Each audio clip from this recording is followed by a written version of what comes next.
أعوذ بالله من الشيطان الرجيم بسم الله الرحمن الرحيم الحمد لله رب العالمين وبه نستعين وهو المعين وصلى الله على محمد وأهل بيته الطيبين الطاهرين اللهم صل على محمد وآل محمد. Bienvenue à tout le monde pour cette 8e et peut-être dernière session de notre atelier de réflexion coranique. On va en discuter en fin de session, Inch'Allah, si c'est la dernière ou on continue. Alors, pour aujourd'hui, je me suis dit qu'on va essayer d'avoir une session un peu concise, un peu courte, comme c'est on est en fin de semaine. Donc, on va commencer directement par l'intervention des deux participants et ensuite, je vais vous dire quelques mots en quelques petites minutes en hommage à Sayyida Khadija bint Khuwaylid, salamullahi alayha, l'épouse du prophète, dont on célèbre l'anniversaire de décès ce soir. Alors, avant que je laisse la parole aux intervenantes, je vais lire les versets en arabe et ensuite on va ouvrir le micro.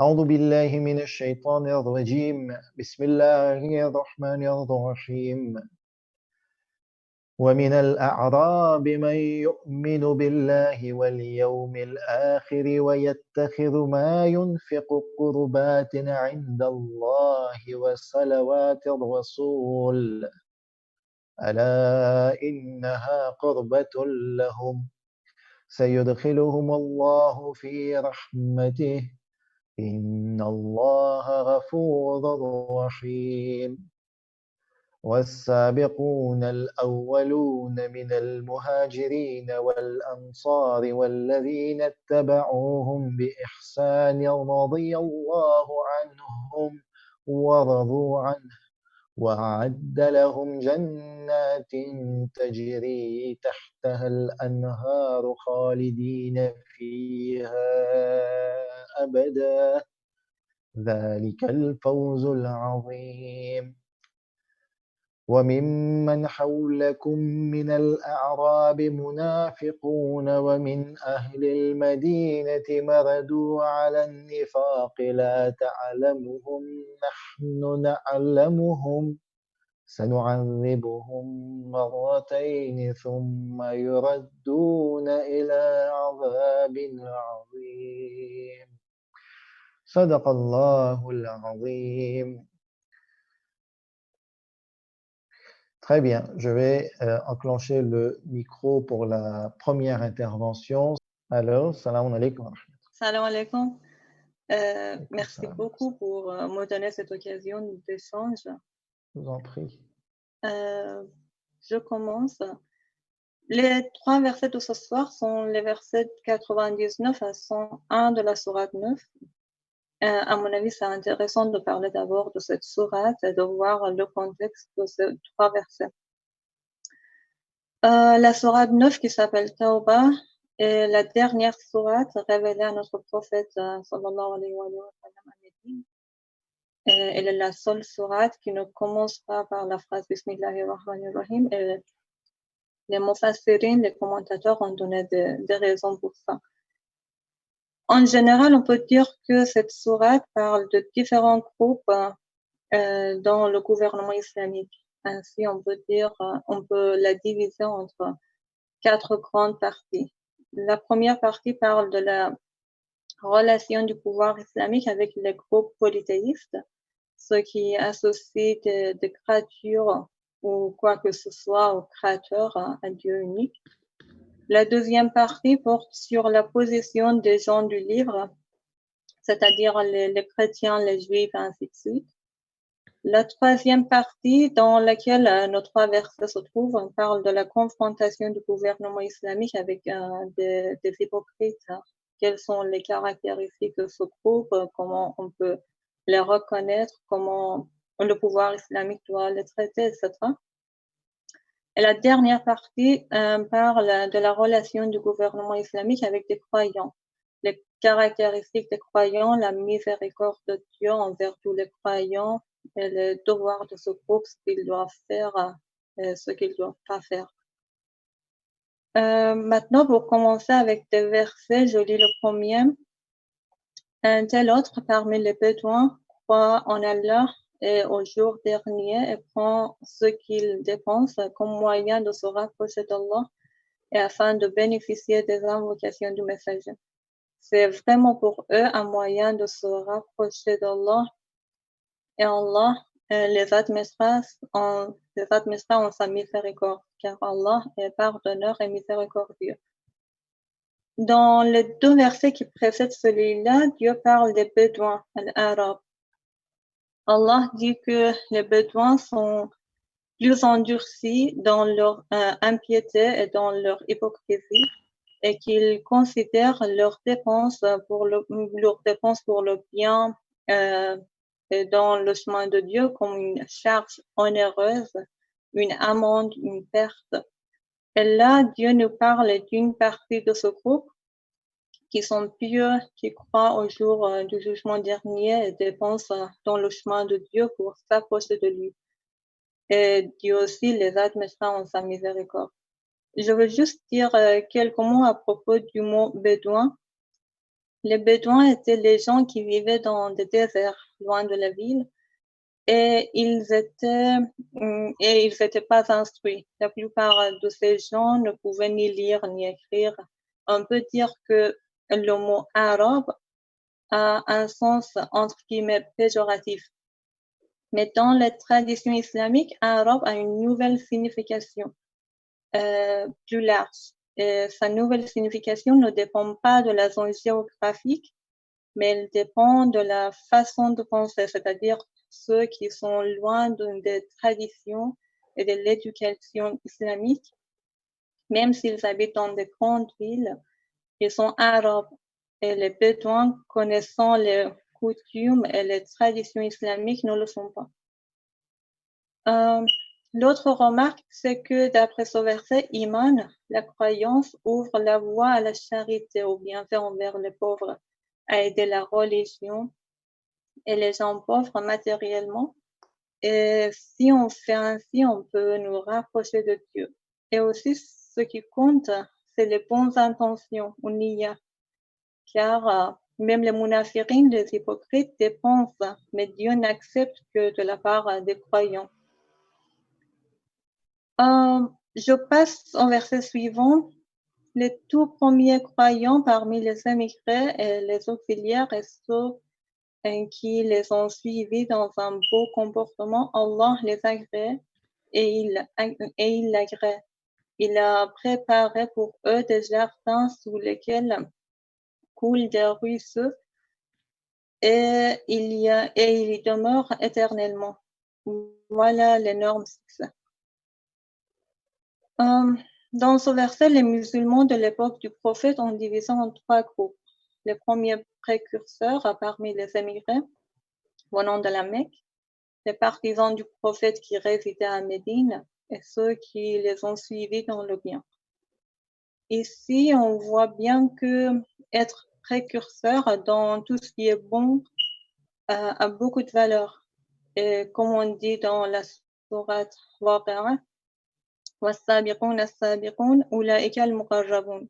Les premiers à suivre les ordres d'Allah sur la terre, ce sont ceux-là les plus rapprochés d'Allah.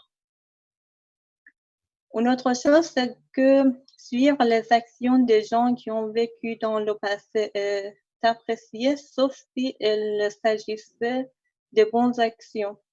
وَالَّذِينَ تَبَعُوهُمْ بِإِحْسَانٍ, nous lisons ce verset. Et on sait que dans plusieurs versets, quand un prophète demande aux polythéistes pourquoi vous adorez des idoles, ils répondaient bêtement que nous avons trouvé nos ancêtres les adorant. Et c'est pas quelque chose qu'Allah aime et apprécie. Je passe au verset suivant, le dernier verset. Et parmi les Bédouins qui vous entourent, il y a des hypocrites tout comme une partie des habitants de Médine. Ils s'obstinent dans l'hypocrisie. Tu ne les connais pas, mais nous les connaissons. Nous les châtierons 2 fois, puis ils seront ramenés vers un énorme châtiment. Ici, encore une fois, Dieu fait allusion à l'hypocrisie.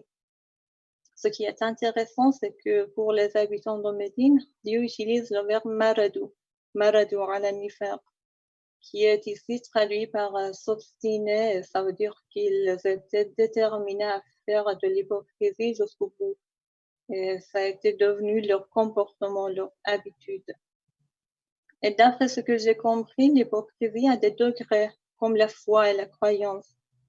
Et les hypocrites de Médine sont au niveau assez élevé et avancé. Et à mon avis, c'est pour ça que Dieu va les châtier 2 fois. Et par rapport au châtiment, peut-être qu'il s'agissait de châtiments physiques ou mentaux, ou bien le châtiment dans la vie ou dans Barzakh, je ne sais pas. Et pour finir, je vous dis que je trouve intéressant le fait que la plupart des versets qui parlent de l'hypocrisie ont été révélés à Médine. Il y en a ceux qui ont été révélés aussi à la Mecque, mais il reste peu. Je suppose que la raison pour laquelle les versets médinois à ce propos sont plus nombreux est le fait qu'ils soient révélés après la Hijra, et notamment le fait que le pouvoir islamique a été instauré à Médine. Sur ce, on peut dire que avoir peur de se manifester contre un pouvoir peut rester une des raisons pertinentes de devenir hypocrite. Et voilà ma modeste contribution et je vous remercie. Très bien, super, je vous remercie. Pour finir, on a pris l'habitude de fixer un titre pour ce groupe de versets. Que proposeriez-vous? Décision. La décision. Oui, parce qu'on peut décider notre destin entre ces 3 groupes que Dieu a mentionnés. Très bien, décider de notre destin. Très bien, je vous remercie. On va laisser la parole pour la deuxième intervention. Alors, j'aimerais d'abord remercier Cheikh Murtuza pour nous donner la possibilité et nous aider à mieux connaître le Coran et son message, et aussi nous encourager à participer à l'analyse. Je vous en prie. Donc, je vais commencer par lire les différents versets. A'udhu billahi minash shaitanir rajim. Bismillahir rahmanir rahim. Alors, verset 99. Tel autre, parmi les Bédouins, croit en Allah et au jour dernier et prend ce qu'il dépense comme moyen de se rapprocher d'Allah et afin de bénéficier des invocations du messager. C'est vraiment pour eux un moyen de se rapprocher d'Allah et Allah les admettra en sa miséricorde, car Allah est pardonneur et miséricordieux.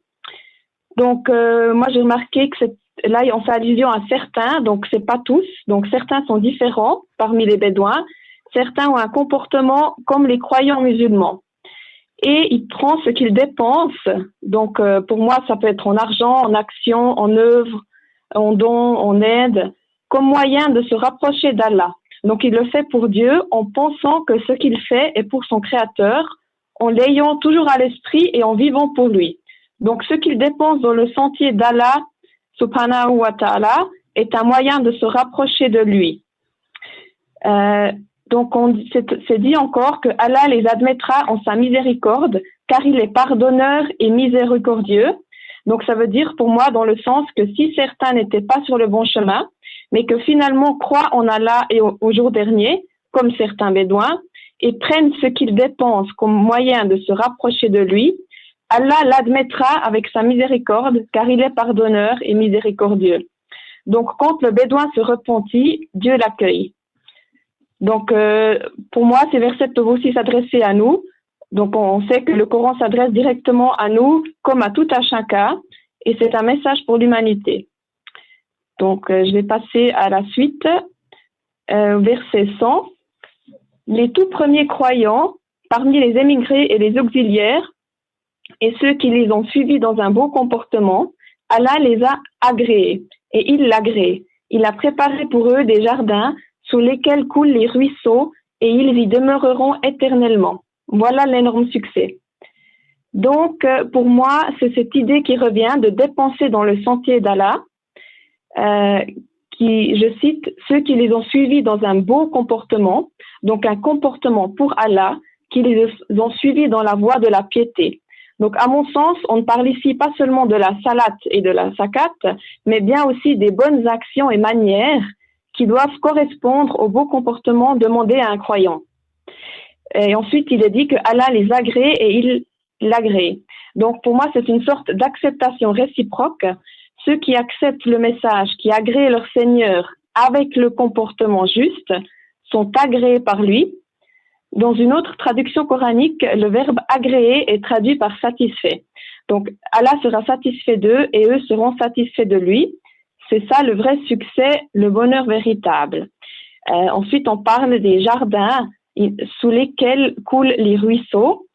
Donc, comme une sœur avait dit précédemment, cette description, cette image revient souvent. C'est un jardin qui peut être vu comme quelque chose d'agréable, de fleurissant, de joyeux, sous lesquels coulent les ruisseaux. Donc, pour moi, ce qui coule comme un ruisseau, je ne sais pas exactement qu'est-ce que ça veut dire, mais ça pourrait dire que c'est un ruisseau qui coule parce qu'on se sent bien, il n'y a pas de nœud, tout coule bien. C'est une demeure de vie éternelle. Et quand on parle, donc il est dit, voilà l'énorme succès. Donc en fait, c'est en arriver là en ayant un beau comportement. C'est ça le succès, d'être sur le bon chemin, en opposition au succès illusoire de la dunya, la vie terrestre, temporaire, elle. Donc j'ai fait un petit lien avec la sourate 6, verset 32, dont on a parlé, que la présente vie n'est que jeu et amusement. La demeure dans l'au-delà sera meilleure pour ceux qui sont pieux. Voilà, donc dans le monde actuel, on parle souvent de succès qui représente l'argent, la compétition. Il y a de la rivalité parmi les gens. Mais le succès de l'âme, c'est de se rapprocher d'Allah de la manière agréée. Donc le succès, c'est que Allah les a agréés, qu'il est satisfait avec eux et pour cela leur a préparé une belle demeure. Donc j'ai fait aussi un petit parallèle avec l'eau qui est décrite dans la sourate 18, verset 45. Il propose-leur l'exemple de la vie d'ici-bas. Elle est semblable à une eau que nous faisons descendre du ciel. Donc, l'eau qui descend tombe du ciel pour abreuver le vivant, qui est pour moi comparé au ruisseau qui coule dans ce verset-ci.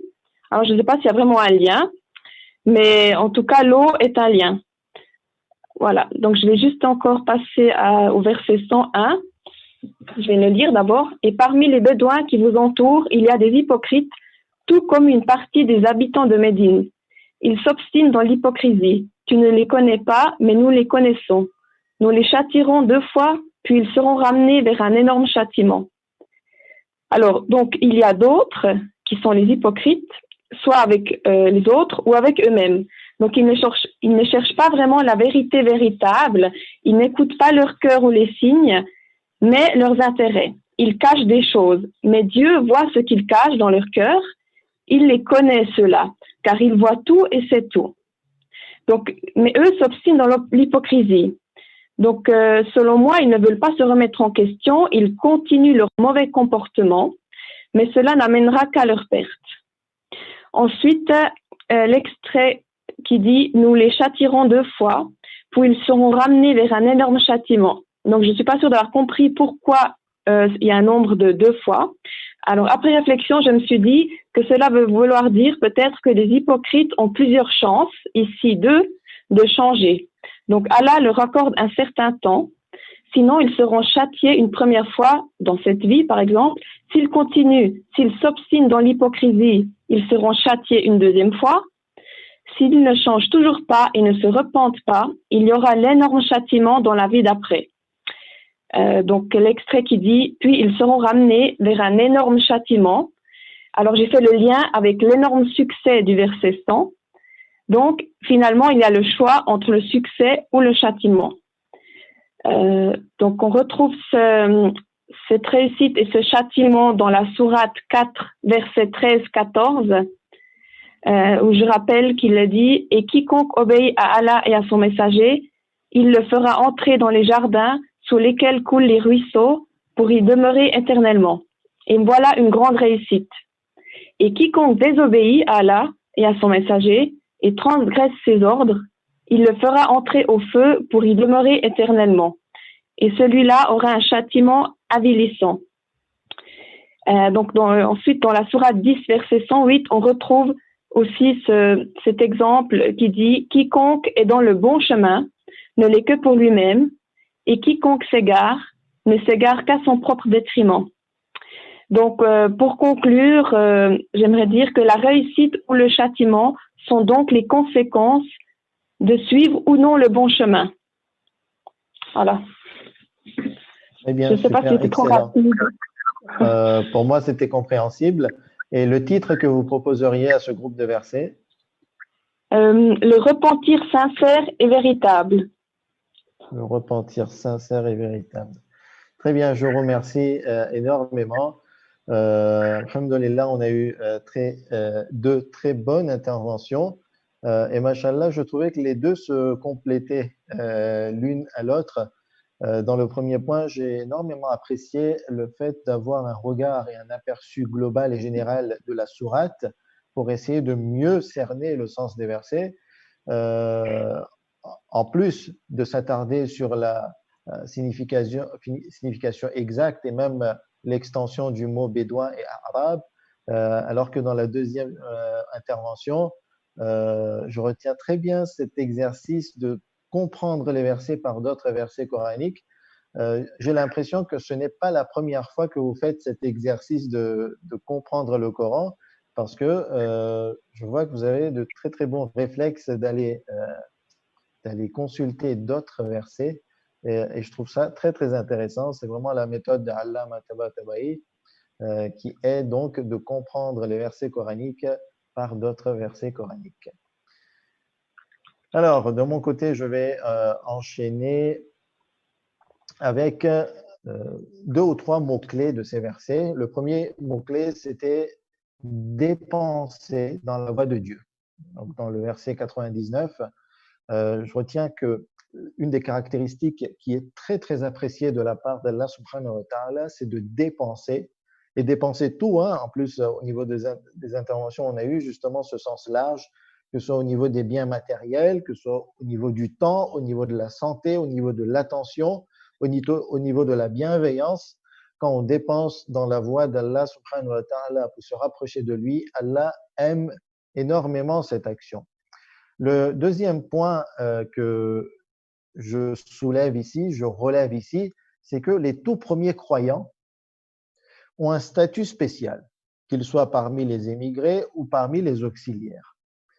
Mais avant même que nous viennent ces conceptions d'émigrés et d'auxiliaires, il y a les tout premiers croyants qui ont cru au prophète et qui sont morts et qui ont rejoint leur Seigneur alors qu'il n'y avait pas encore d'émigration vers Médine. Il n'y avait pas encore les Ansar qui étaient prêts à accueillir le prophète et les émigrés.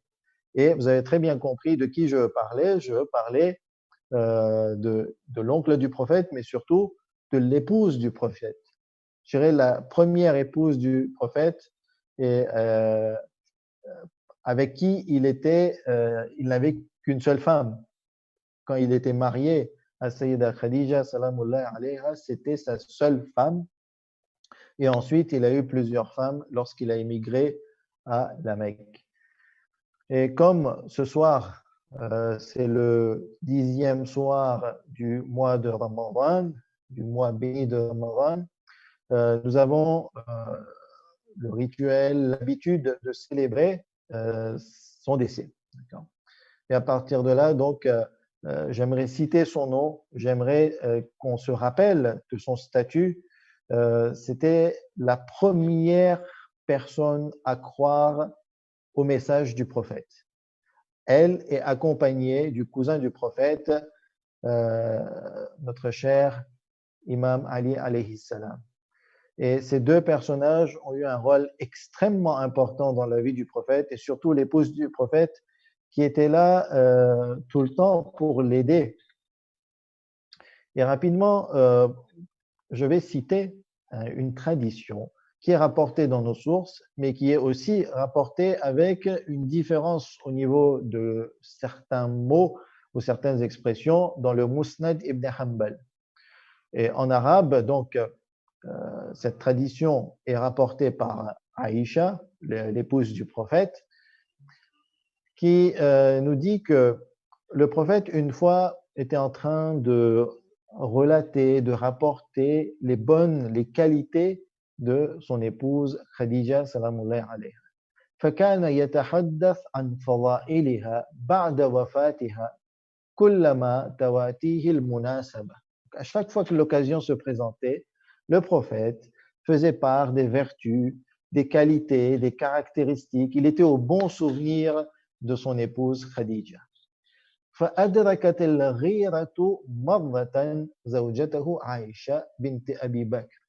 Donc Aïcha, en tant qu'épouse du prophète, elle était jalouse. Elle était jalouse en entendant ses bienfaits, ses qualités, et par sa jalousie, elle dit فقالت هل كانت إلا عجوزا من عجائز بني أسد.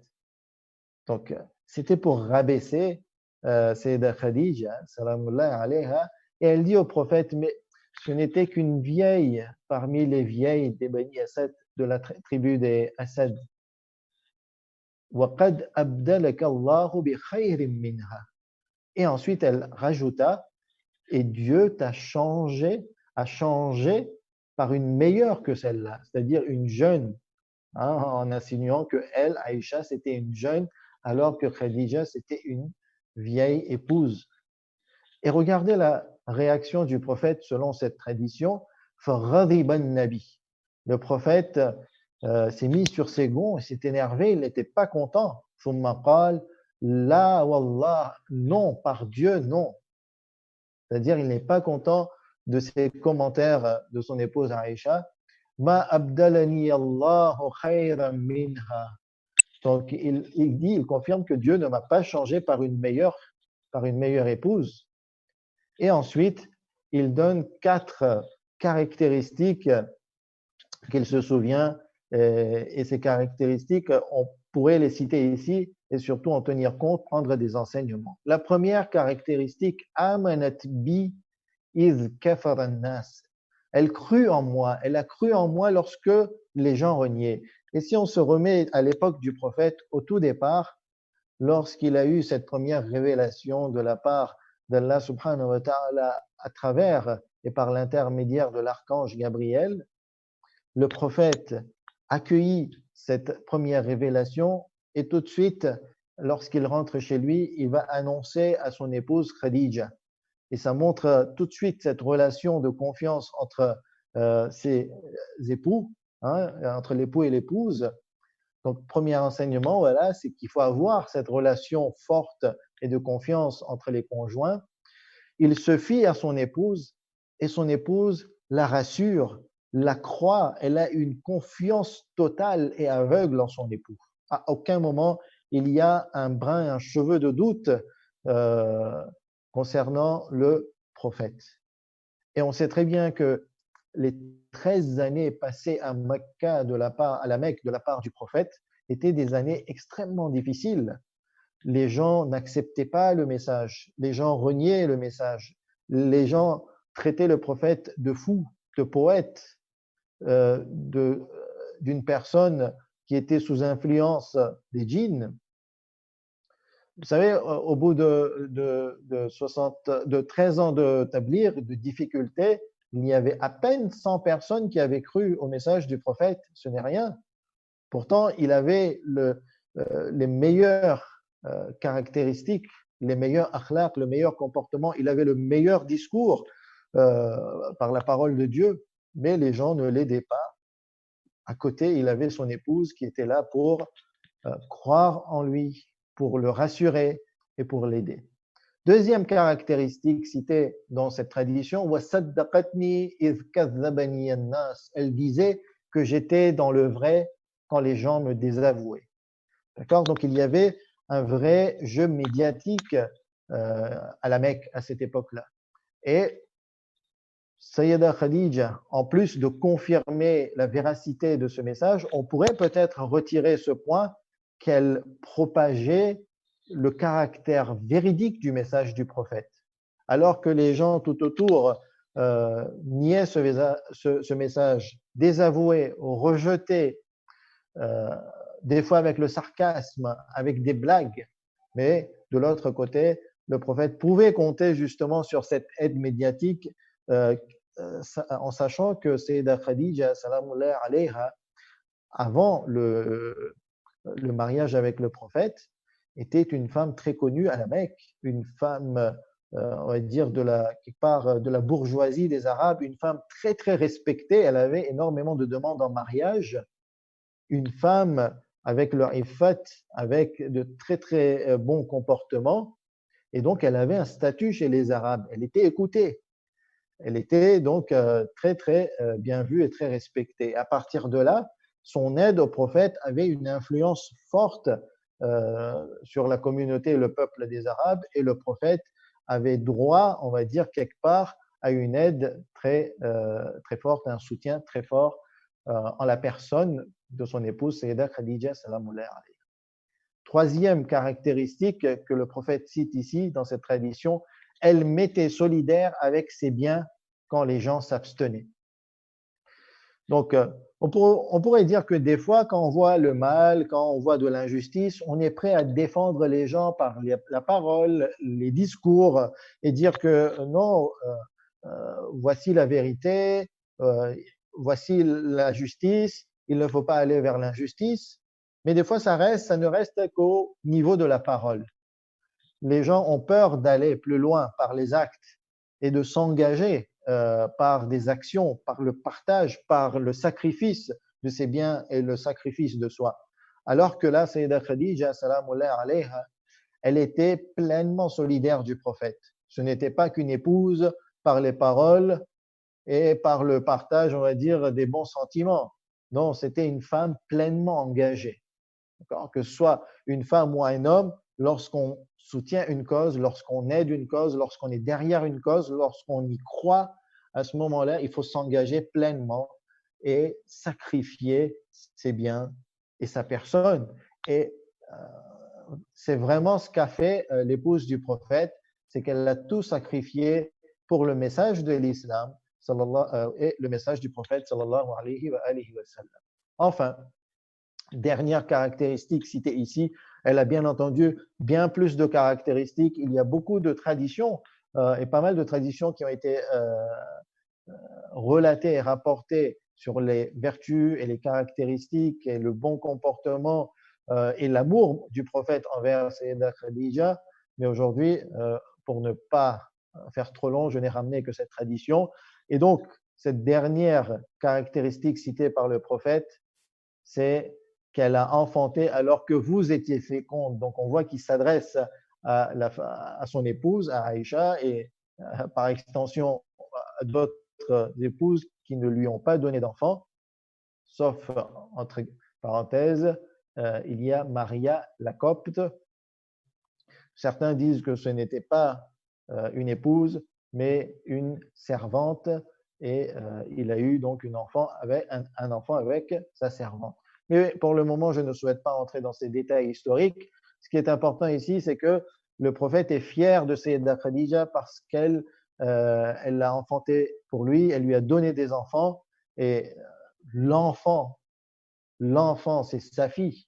C'est Sayyida Fatima al-Zahra, salamullahi alayha, Sayyidatun Nisa ila alamin.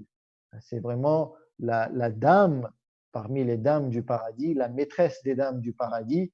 Et on sait très bien que le prophète avait une relation extraordinaire et très spéciale avec sa fille. Et le lien, finalement, c'est son épouse qui lui a donné cette fille. Et on voit très bien qu'il était heureux et très, très fier et très, très content d'avoir une épouse comme Sayyida Khadija, salamullahi alayha. En se rappelant ces caractéristiques, je souhaitais rendre hommage à cette dame extraordinaire, cette dame de l'islam. Dans certaines traditions, on a que c'était une dame complète et qui avait atteint la complétude au niveau de la foi. C'est tout un autre, on va dire, nous sommes honorés de pouvoir lui rendre hommage et de rendre hommage au prophète également durant cette soirée. Je vous demanderai de réciter une sourate al-Fatiha pour tous les défunts et surtout pour l'âme de Sayyidah Khadija salamullahi alayha, précédée d'une salawat et de salawat ala Muhammad wa ali Muhammad. Allahumma salli ala Muhammad wa ali Muhammad. Bismillahirrahmanirrahim.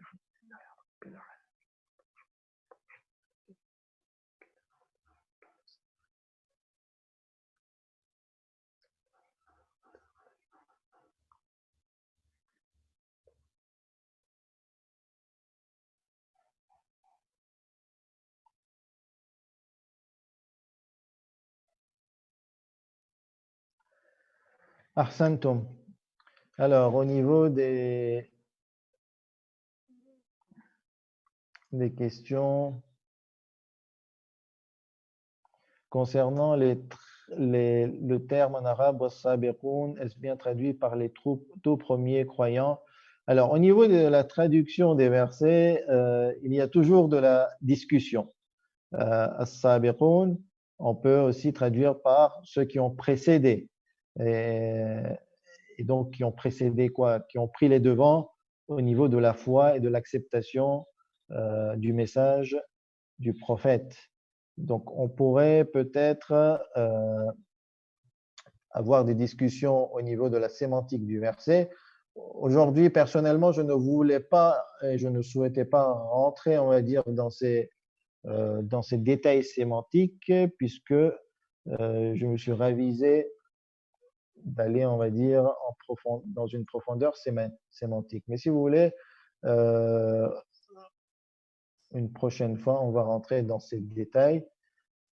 Mais globalement, oui, on pourrait traduire par les tout premiers. Par les tout premiers, ceux qui ont devancé. Alors, concernant ces versets précis, donc les sabiqoun, ceux qui ont devancé tous les autres, parce que chronologiquement parlant, ils nous ont devancés. D'accord? Ils ont vécu à l'époque du prophète, donc ils nous ont devancés. Ils ont devancé ceux qui sont venus dans les époques d'après. Ils ont devancé aussi ceux au départ qui avaient rejeté et ensuite qui ont cru.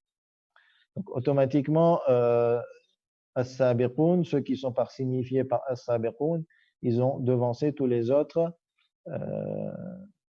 dans la croyance. Et automatiquement, Dieu leur donne un statut parce qu'ils ont accepté ce message alors que tout le monde rejetait. D'accord? Donc, on voit très bien qu'il y a, même nous-mêmes, rationnellement et par la raison, on comprend très bien cette vertu, le fait d'accepter la véracité du message prophétique alors que la majorité refusait. Donc, ils étaient vraiment à contre-courant de leur société.